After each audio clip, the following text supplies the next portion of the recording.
Making the headlines tonight, Governor Obiano sets a panel of inquiry on building collapse, charges them to find lasting solutions to the menace. As Muslims mark Eid al-Fitr celebration, religious leaders have some promotion of peace, unity and love. Miners Association of Nigeria praises federal government for siting solid minerals port in Delta State.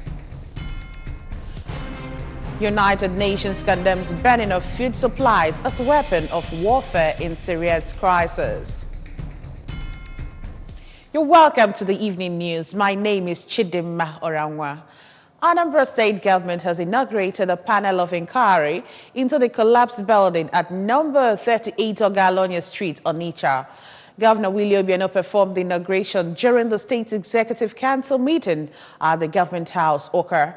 Government House correspondent Ejike Abana reports that the panel has the traditional ruler of Uke, Igwe Charles Abala as its chairman, Nwabufo Nwankwo as its secretary, and has a period of 1 month to submit their report to the state government. His report. Other members include Assistant Commissioner of Police John Ubuabaka, representing the Commissioner of Police, Engineer Emeka Ezenwanne, Commissioner for Housing, Executive Director of SEMA, CY Agupugo. Others are Engineer Alexander Chukwunwike, representing Nigeria Society of Engineers, Engineer Adam Afubuom, representing Nigeria Institute of Builders, Aloy Uzo, representing Nigeria Institute of Town Planners, Ebosie Ezoke, representing Material Testing Laboratory, and SP Chinedum Aniaboso. Inaugurating the panel, Governor Obiano charged them to bring their expertise to bear to ensure complete stop to the spate of building collapse in the state. He also asked them to investigate circumstances surrounding the collapse and make recommendations to government, adding that they have the mandate to identify buildings with similar challenge that doesn't meet standards to be pulled down. We want this kind of incidents to stop completely, and the only way we can really solve it is for you guys to look into the circumstances surrounding the collapse of that building, whether the proper approvals were gotten before the structures were made 2, 3, 4 floors, as the case may be, because of your expertise in your various areas, you should be able to suggest, to us what we can do differently to be able to ensure that people do what they should do at their appropriate stages, and that those appropriate stages, that what should be required are done.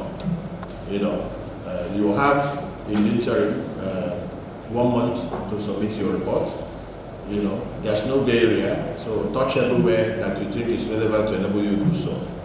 Speaking earlier, the Secretary to the State Government, Professor Solochukwu Lobelo, recalled that 4 lives were claimed, stressing that they also have approval to look at other peculiar cases. I said that this committee should be constituted, not just to look at that specific case, but also to look at the reasons for frequent collapse of buildings in some parts of the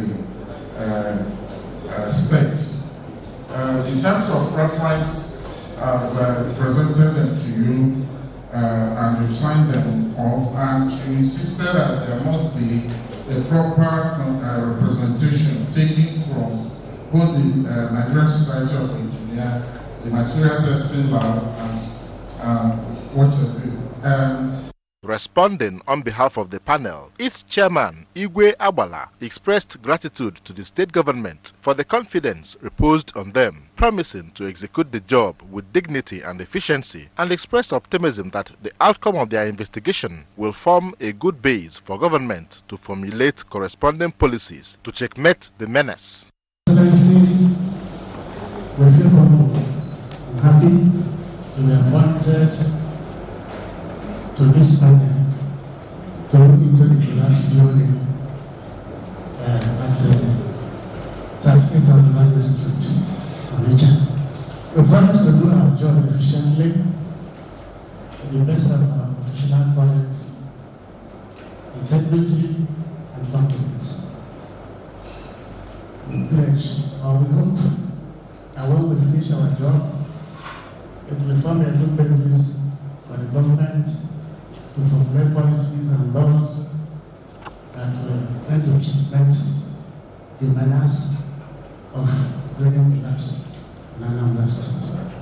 Recall that on May 22nd, a 3-story building under construction collapsed and trapped some workers under the debris. According to police report, 7 persons were rescued, out of which 3 persons were confirmed dead by the doctor. 2 persons treated and discharged, while 2 dead bodies were recovered at the scene. From the government house, Oka, Ejike Abana, ABS News.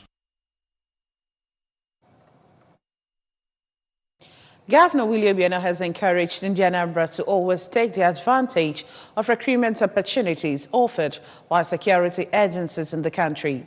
Governor Obiano was speaking when he received 20 police cadet officers who are indigents of the state.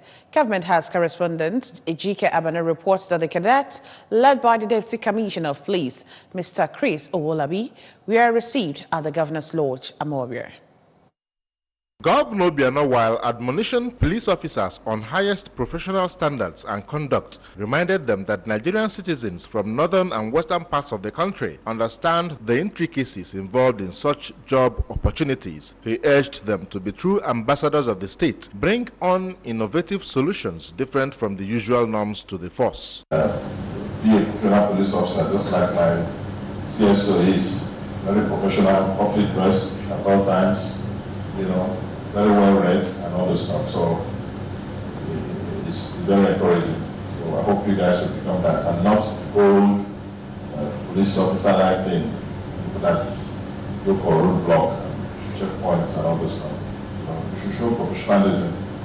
Something very different from the north. Because we are quite enlightened down here. Like although many northerners now are quite enlightened, before it wasn't like that. Sharpest officers we are from this side in terms of education in the south generally. So you guys stop and be a good representative of Anambra State and where I show the eye, because you are from the state that is doing well by God's grace. Earlier, Mr. Owolabi said that the visit was customary as they were groomed in 4 major departments of policing. Just together across our 4 major departments in policing, generally, especially at the divisional police level. That's to take them over through the administration, through the charging department, then the investigations department, and then which one is the last one? The traffic division, so to say. The cadets, who are from different disciplines, have completed the training and will go back to Kano for further training. From the Governor's Lodge, Amobia, Ejike Abana, ABS News. Still on the news this evening, a bill for the amendment of Anambra State Governor's Pension Law 2005 has scaled first reading at the Anambra State House of Assembly. The executive bill passed for first reading during yesterday's plenary. The majority leader of the House, Chief Victor Okoye, who presented the bill to the House, explained that it seeks to increase the monthly pension of former governors and deputy governors of the state. Also at plenary, the House adopted and passed the audited financial report of the Anambra State government and the 21 local government areas in the state for the year 2017.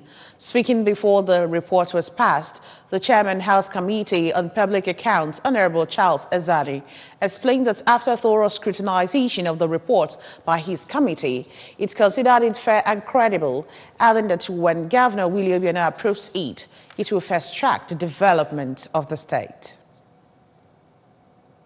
Muslim faithful have been urged to always pray for peace and unity of the country. The leader of the Elsa community in Anambra State, Alhaji Garaba Haruna, gave the charge during this year's Eid al-Fitr celebration in Oka. Chibuzo Okoye and Chibuzo Bidike filed in this report. Speaking after the morning prayer to mark the celebration, Alhaji Haruna, who said that the celebration is to mark the end of fasting in the month of Ramadan, urged Muslims in the state and Nigeria at large to continue to show love to one another, be tolerant, and prayed fervently for the leaders of Nigeria. To the Muslim Ummah in Anambra State, I wanted to help this our humble governor, Dr. Willie Obiano, that his good work is doing in Anambra State. That's why we are here. We are living in peace. We Muslims in Anambra State, we don't have any another place to lay our hand in this particular Anambra. And inshallah, we are going to help him to continue doing the good work that he's doing. The Southeast Chairman, Meiti Allah, Cattle Breeders Association, Alhaji Jidadu Sadiq, and Special Assistant to the Governor on Muslim Affairs, Alhaji Musa Bello Sherink, charged Muslims to use the celebration to show love, eschew anything that will breed rancor and unrest in the country, and prayed for Governor Willie Obiano and President Muhammadu Buhari for them to excel in their administrations. My advice to the authority and the people of Nigeria is that we should carry ourselves together. We have to work together. We have to synergize and we have to tolerate each other.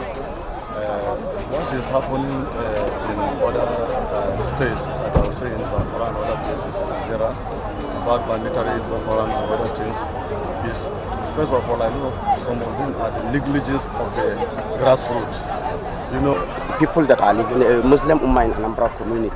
We want us, let us unite ourselves, just follow the rules and regulations of the state, cooperate with the government because of the governor cooperate with us, give us so many chances, so many opportunities that now we are feeling like we are in our hometowns, or more than the way that we are living in our hometowns.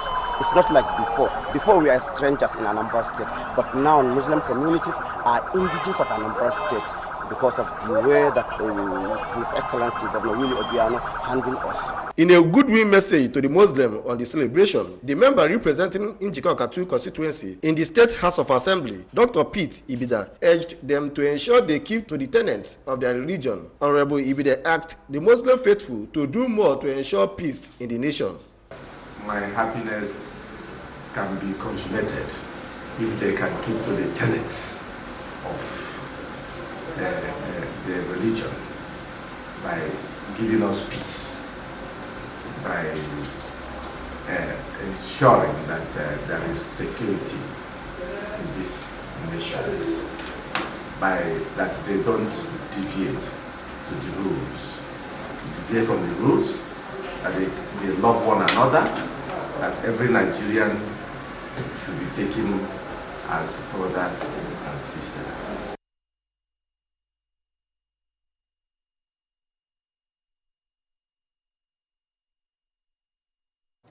The Amansi Development Union ADU in Oka North Council area has inaugurated a new executive to pilot the affairs of the community for the next 3 years, with Chief Celestin Nweze as President General.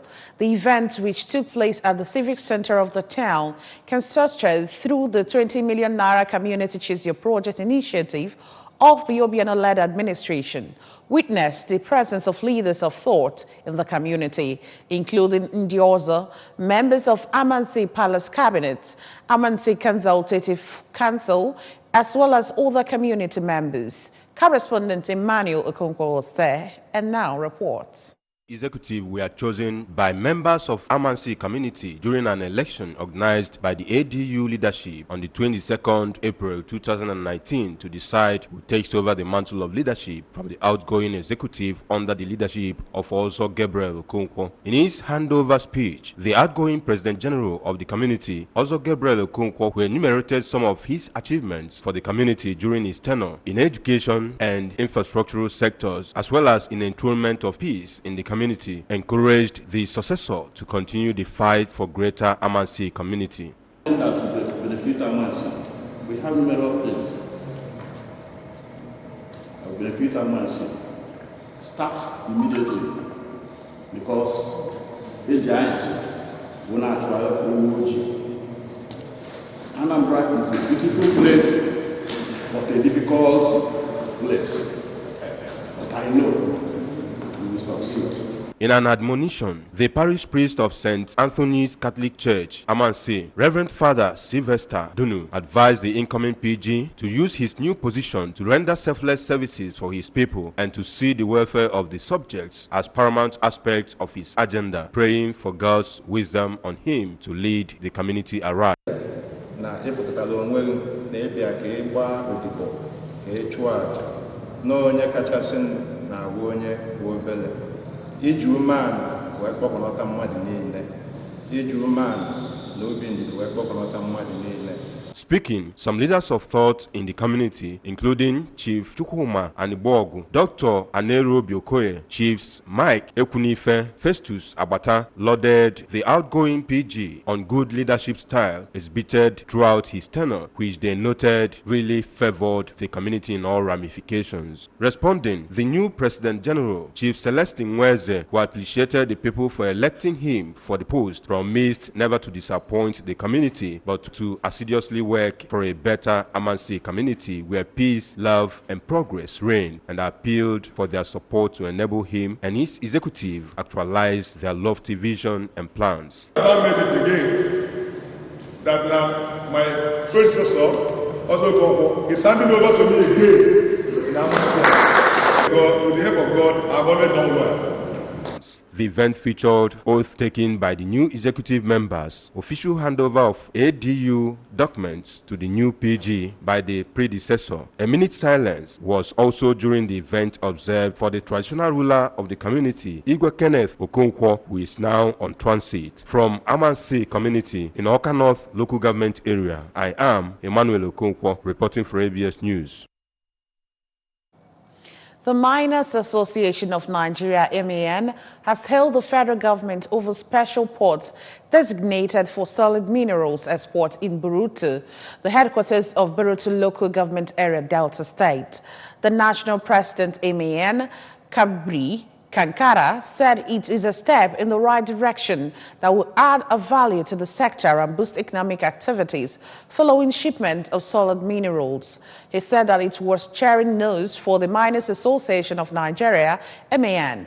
He further said it will take the solid minerals sector to a new dimension in terms of revenue generation. And when the port commences operation, it will give the Nigerian Export and Import Bank proper control and movement of solid minerals within and outside the country at the port. And there will be value for minerals leaving the country. This business news is brought to you courtesy of Ezebo Microfinance Bank Limited, formerly Umudioka Community Bank, Afigo Market, Umudioka. We bridge the gap. Still moving ahead on the news tonight, the Catholic Bishop of Oka Diocese, Most Reverend Paulinus Ezokafo, has advocated proper marriage course before engaging in the sacrament of matrimony. Most Reverend Ezokafo stated this at St. Joseph's Pro-Cathedral Parish, Equilobia, during a pontifical high mass to mark the Silver Jubilee wedding anniversary of Mary Rose Chinenye and Emmanuel Chika Okonkwo. Our religious correspondent, Amaka Chibuzokoye, has details. Pontifical High Mass, presided over by Most Reverend Ezokafo, saw the religious, family members, friends and well-wishers gather to felicitate with Chinenye and Emmanuel in a homily to mark the Silver Jubilee. Most Reverend Ezokafo said it is a thing of joy for couples who made a right choice, as they will understand, tolerate, and have patience for each other, which they will use to build a godly home. Most Reverend Ezokafo noted that the couple live in love and unity, hence the celebration, lamenting increase of challenges in marriage ranging from divorce, same-sex marriage, and lack of family rapport, stating that with a marriage course, those that will enter into marriage will be exposed to marital issues, experiences, church tenets, which will enable them build their homes.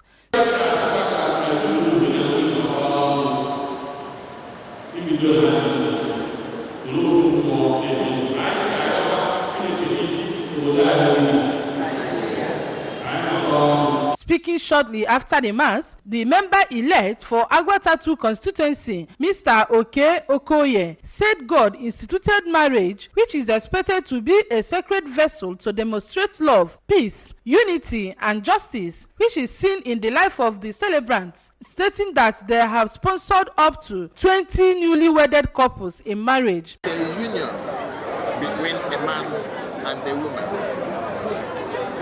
that has to anchor on one man, one wife. A chieftain in Ekulobia, Chief J.J. Ezokafo, and a brother to Mrs. Okonkwo, Reverend Father Professor Anthony Cheboka, maintained that it is always a thing to rejoice seeing families who attend jubilees, but it pains when families fail, noting that it is important to demonstrate true love, patience, and tolerance. In his opening remarks, the chairman of the occasion, Comrade Emeko Okeke, extolled the couple for the heights they have attained in marriage, stating that the grace of God will continue to lead them so as to show good example to the younger generation. While expressing their joy, the couple, Mr. and Mrs. Okonkwo, said that marriage is like a hill, but with love, acceptance, and a look to God, it will become successful.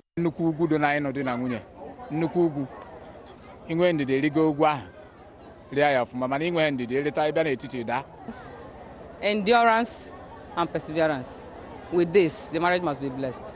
The High Mass featured renewal of marital vows, exchange of rings, papal blessing of the couple conducted by the bishop, thanksgiving, cutting of silver jubilee cake, among other events, while the auxiliary bishop of Oka Diocese, Right Reverend Jonas Benson Okoye, and Most Reverend Peter Opaleke were among the dignitaries at the event. From St. Joseph Pro-Cathedral Catholic Church, Ekulobia, Amaka Chibuzo Okoye, ABS News. Over now to foreign news. The fighters have set fire to thousands of acres of wheat and other crops in northwest Syria in a campaign that has turned food supplies into a weapon of war and forced hundreds of thousands of civilians to flee, the United Nations has said. Satellite images released by campaigners last week showed fields, orchards, and olive groves burning in the region where Syria's Russian-backed army has been assaulting rebels in their last major stronghold. Both sides in the fight had blamed each other for the destruction, the UN's World Food Programme, WFP, has said. Farmers had not been able to get to their fields or tend to their remaining crops during the harvest season as the warring sides vied for control and territory. Verhosel said U.S. President Donald Trump on Sunday urged Russians and Syrian government forces to stop bombing Idlib following a Friday Kremlin statement that signaled Moscow will continue to back a month-long Syria government offensive there. Fires had also broken out in other areas away from the fighting amid high temperatures, the WFP said.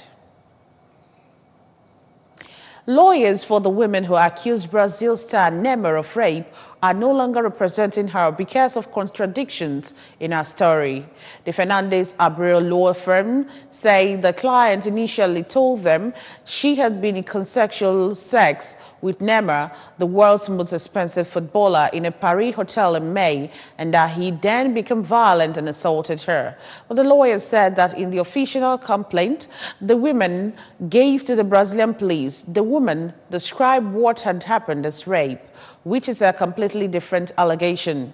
Neymar posted a 7-minute video on Instagram on Saturday, vehemently denying he had raped the woman. In the video, he showed a string of WhatsApp messages he said he had received from the Brazilian woman. He also named her and showed that what he has there were photographs of her topless and apparently in his hotel bed. And that's it on the news tonight. But before we go, a quick reminder that you can follow news and programs on ABS from any part of the world by liking our Facebook page at ABS Radio Television. Subscribe to our YouTube at youtube.com/ABS Radio TV. Follow us on Twitter at ABS Radio TV and on Instagram at ABS Radio TV. You can also log on to our website at www.absradiotv.com.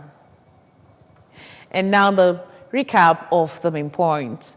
Governor Obiano has set up a panel of inquiry on building collapse, charging them to find lasting solutions to the menace. As Muslim mark Eid al-Fitr celebration, religious leaders have some promotion of peace, unity and love. Miners Association of Nigeria has praised the federal government for siting solid minerals port in Delta State. And on the foreign scene, the United Nations has condemned burning of food supplies as weapon of warfare in Syria's crisis. And that's the size of our package tonight. Many thanks for watching. My name is Chidima Orangwa. Have a good night rest.